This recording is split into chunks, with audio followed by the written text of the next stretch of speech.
नमस्कार, मेरा नाम है डॉक्टर पूरू धवन और आज इस वीडियो में हम बात करने वाले हैं कि कैसे एक डायलिसिस पेशेंट का डायलिसिस रोका जा सकता है। तो सबसे पहले हमें समझने वाली बात ये होती है कि डायलिसिस हमें ज़रूरत क्यों पड़ रही है। एक पेशेंट को डायलिसिस की तब ज़रूरत पड़ती है जब हमारी खुद की डायलिसिस मशीन यानी हमारी खुद की किडनीज़ काम करना बंद कर देती है, कम काम कर रही होती है। किडनी का काम होता है बॉडी में जितना भी टॉक्सिक मटेरियल है उसको यूरिन के रास्ते से बाहर निकालना। अब जब हमारी किडनी ये काम नहीं कर पा रही तो हमारी बॉडी के अंदर टॉक्सिक मटेरियल इकट्ठा हो रहा है जिसे आप क्रिएटिनिन और यूरिया के नाम से जानते हो। जब ये टॉक्सिक मटेरियल हमारी बॉडी में इकट्ठा हो रहा है तो ये हमारी पूरी बॉडी में सर्कुलेट करता है हमारे ब्लड के साथ, और जब ये हमारे ब्लड के साथ सर्कुलेट कर रहा होता है तो हमारे सारे के सारे ऑर्गन्स पर इसका बुरा असर पड़ रहा होता है। तो खून को साफ रखना ज़रूरी है। अब किडनी काम नहीं कर रही, इसी वजह से हमें उसे बॉडी से बाहर एक मशीन के थ्रू साफ करना पड़ता है जिसे हम डायलाइज़र कहते हैं, डायलिसिस मशीन कहते हैं। अब ये जो मशीन है, ये जब खून को साफ करती है तो इसमें एक छोटी सी कमी है। वो कमी क्या होती है? जब ये खून को साफ कर रही है तो साथ में बॉडी के ब्लड के अंदर जितने भी विटामिन है, मिनरल्स हैं, प्रोटीन है, वो भी साफ कर देती है। मगर ये विटामिन, मिनरल और ये जो प्रोटीन मशीन ने साफ कर दिया वो तो हमारी बॉडी में ही चाहिए था, वो तो हमारी बॉडी के लिए रिक्वायरमेंट थी। तो हम क्या देखते हैं कि अगर एक पेशेंट बहुत लंबे टाइम तक डायलिसिस पर डिपेंडेंट रहता है तो वो कमज़ोर कमज़ोर और कमज़ोर और कमज़ोर होता चला जाता है और फाइनली इतना कमज़ोर हो जाता है कि उसे उठना बैठना तक मुश्किल हो जाता है। इसी वजह से सारे के सारे लोग डायलिसिस से बचने की कोशिश करते हैं कि डायलिसिस ना हो, और इसलिए आपके आसपास के लोग भी आपको एडवाइस करते हैं कि डायलिसिस आपको नहीं करवाना चाहिए।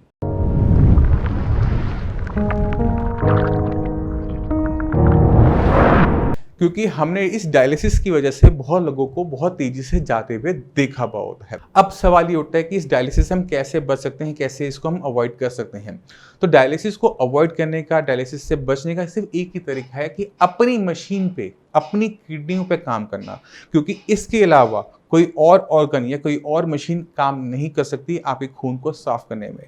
तो पहला काम हम क्या करेंगे? अपनी बीमारी को पहचानेंगे कि किसकी वजह से हमारी किडनी को नुकसान पहुंच रहा है, क्योंकि किडनी कभी भी अपने आप खराब नहीं होती, उसके पीछे कोई ना कोई बीमारी ज़रूर होती है। जैसे हो सकता है कि आपका बीपी बहुत ज़्यादा हाई रहता था, उस हाई बीपी की वजह से आपकी किडनी को नुकसान हुआ, या फिर आपको बहुत लंबे टाइम से डायबिटीज़ थी, उस हाई शुगर लेवल की वजह से आपकी किडनी को नुकसान पहुंचा, या फिर पॉलीसिस्टिक किडनी, आईजी नेफ्रोपैथी, कोई भी ऐसी बीमारी आपके पीछे ज़रूर मिलेगी जो आपकी किडनी को नुकसान पहुंचा रही है। तो पहला काम क्या है? उस बीमारी को पहचानना और उसे कंट्रोल में लेकर आना। बीपी और शुगर को कंट्रोल में लेकर आना बहुत आसान काम होता है, बहुत आराम से आ जाता है। तो कम से कम इन्हें कंट्रोल में लाने से फ़ायदा क्या होता है कि किडनी को और नुकसान नहीं होता, क्योंकि जब आपके क्रिएटिनिन लेवल बढ़ने शुरू होते हैं तो जब पहचान होती है कि आपको किडनी की बीमारी है तो लेवल 2 या 3 के आसपास का होता है, मगर मेडिसिन लेते लेते वो बढ़ता चला जाता है। क्यों? क्योंकि हमारी जो पीछे बीमारी है वो अनकंट्रोल बनी रहती है। तो ज़रूरी सबसे पहले क्या हो जाता है कि जिसकी बीमारी की वजह से किडनी को नुकसान पहुंचना शुरू हुआ उसे कंट्रोल में लेकर आना। उसके बाद दूसरा काम क्या होता है?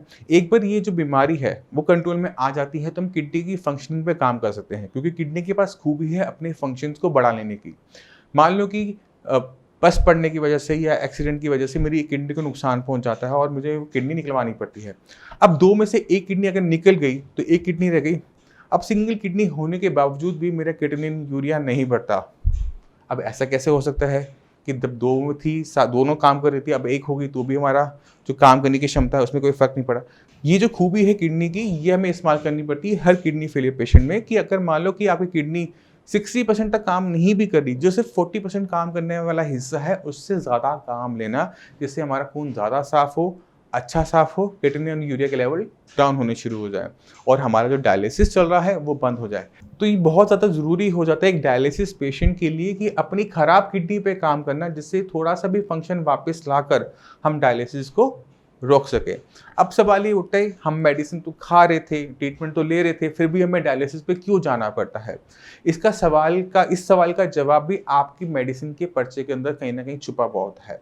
तो जितने भी पेशेंट हैं किडनी फेलियर के, अगर उन्होंने अभी तक जो भी मेडिसिन ली है एलोपैथिक, उस पर्चे को बाहर निकालें और उसको एक एक मेडिसिन को खुद ब खुद अपने आप गूगल पे सर्च करना स्टार्ट करें। उसमें आपको सारी मेडिसिन मिल जाएंगी, बीपी की, शुगर की, यूरिक एसिड की, विटामिन की, कैल्शियम की, आदि के इंजेक्शन मिल जाएंगे, बट कोई किडनी की मेडिसिन नहीं मिलती। किडनी को ठीक करने की मेडिसिन नहीं मिलती, किडनी को खराब होने से रोकने की मेडिसिन नहीं मिलती।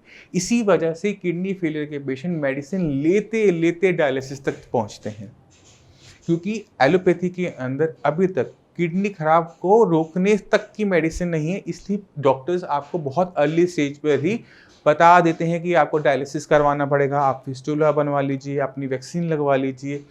क्यों? क्योंकि उनको पता है कि उनके पास वो चीज़ नहीं है, वो उसको बहुत लंबे टाइम तक होल्ड नहीं कर पाएंगे। ठीक है, तो बहुत ज़रूरी है अपनी मेडिसिन को, अपने ट्रीटमेंट को एवेल्युएट करना सबसे पहले कि आपसे कहाँ पर किस पॉइंट पर गलती हुई, क्योंकि एक बार आप गलती को पकड़ लेते हो तो कम से कम दूसरी बार करने से आप बचने की कोशिश करते हो।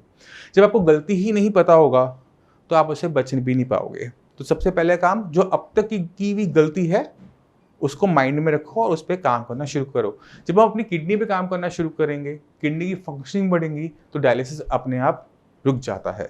अब मैं चाहता हूँ कि आप कुछ पेशेंट से मिलो, किस तरह से उन्होंने क्रिएटिनिन को डाउन किया, किस तरह से उन्होंने अपने डायलिसिस को बंद किया।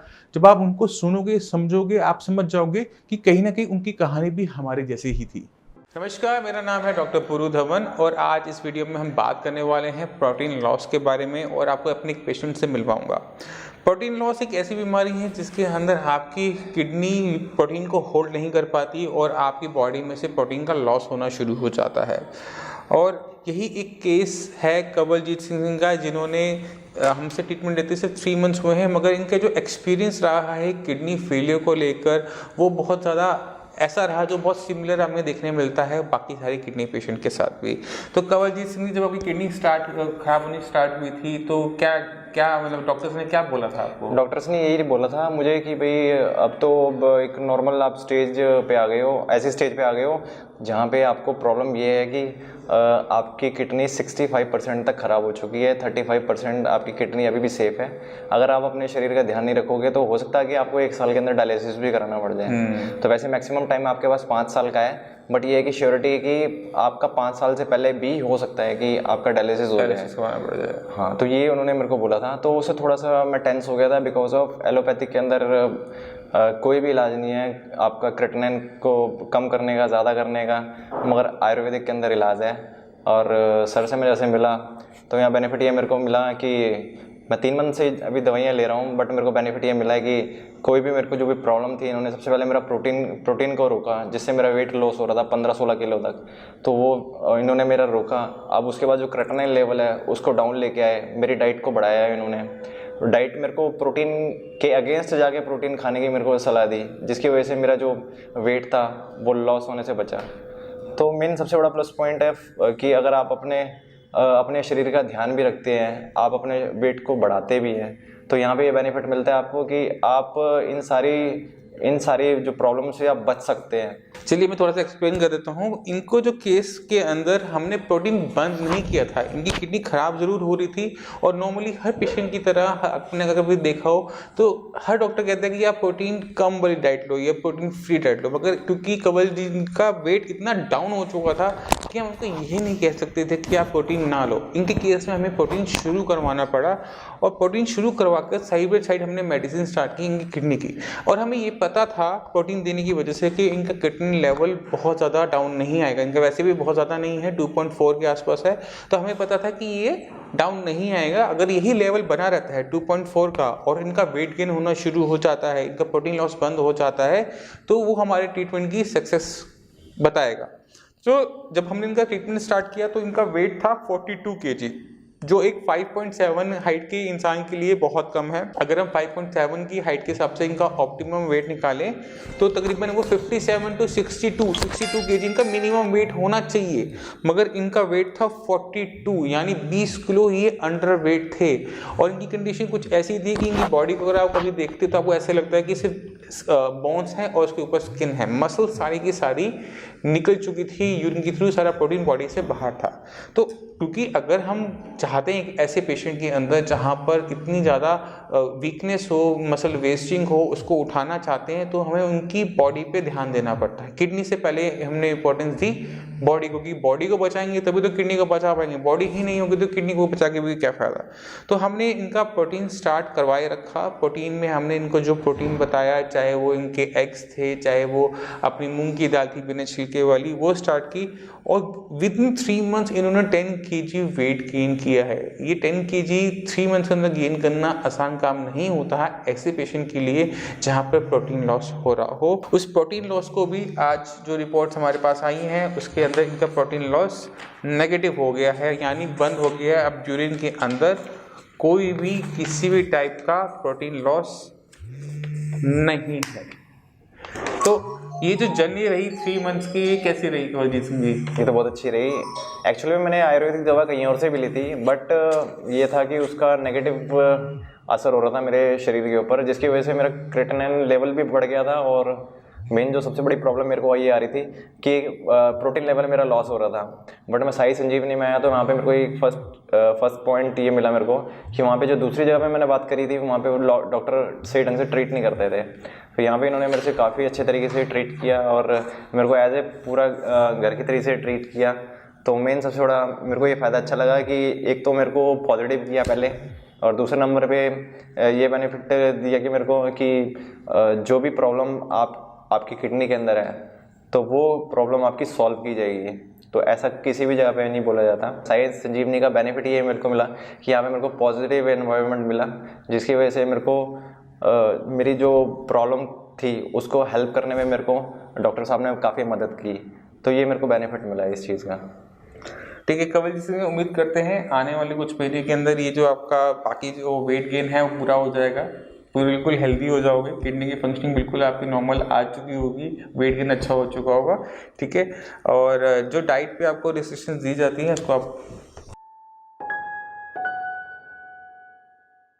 तो मैं उम्मीद करता हूँ इस वीडियो से आप काफ़ी कुछ समझ गए कि किस तरह से किडनी पे थोड़ा सा ध्यान देकर हम डायलिसिस को रोक सकते हैं, किस तरह से क्रिएटिनिन और यूरिया को डाउन कर सकते हैं। अगर फिर भी आपके माइंड में कोई भी डाउट हो, कुछ भी पूछना चाहते हो, तो श्रीराज के डॉक्टर अवेलेबल हैं।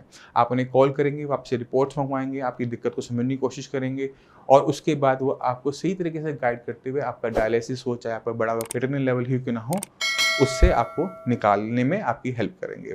अब इसी के साथ आपसे विषय में चलने की आज्ञा चाहूँगा। मिलते हैं अगली वीडियो में, तब तक के लिए नमस्कार।